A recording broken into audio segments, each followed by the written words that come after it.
சற்று முன் கிடைக்கப்பெற்ற மிக மிக முக்கியமான செய்தி ஒன்று வெளியாகியிருக்கு.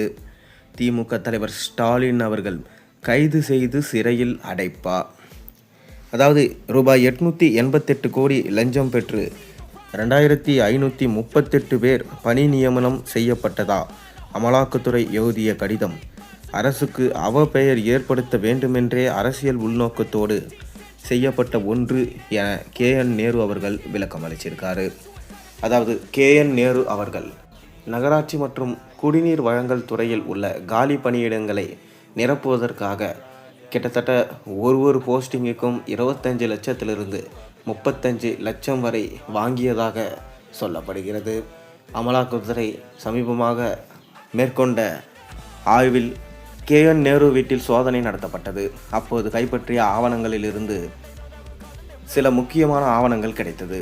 அதில் கிட்டத்தட்ட 155 பேர் பணி நியமனம் வழங்கப்பட்டது. அந்த பணி நியமனம் லஞ்சம் வாங்கி, அதாவது 25 to 35 லட்சம் வரை லஞ்சம் வாங்கிதான் அவர்களுக்கு பணி நியமனம் செய்யப்பட்டது என்கின்ற ஆதாரங்களும் கிடைக்கப்பட்டது. இந்த ஆதாரத்தை வைத்து அமலாக்கத்துறை தமிழக காவல்துறைக்கு கடிதம் எழுதியதாகவும் 232 பக்கம் அமைந்த ஒரு ஆவணங்களை கொடுத்ததாகவும் சொல்லப்படுகிறது. இதனால் KN நேரு விரைவில் கைது செய்யப்படுவார்.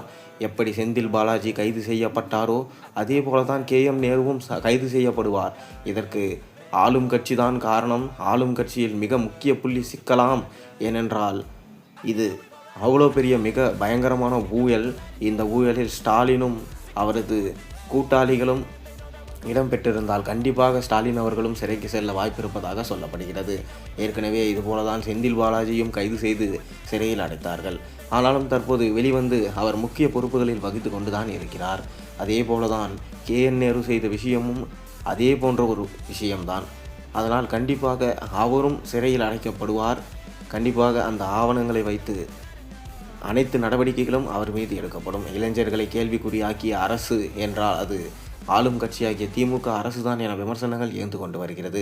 இளைஞர்களுக்கு வேலைவாய்ப்பு இன்மை, பெண்களுக்கு பாதுகாப்பு இன்மை, காவல்துறையை கட்டுப்பாட்டில் வைத்து கொள்ள தவறியது, மேலும் அமைச்சர்கள் அனைவரும் ஊழலில் ஈடுபட்டது போன்றவை, சொன்ன வார்த்தைகளை காப்பாற்றுறது போன்ற மிக முக்கியமான விஷயங்களை மக்கள் சொல்வதை நம்மால் பார்க்க முடிகிறது.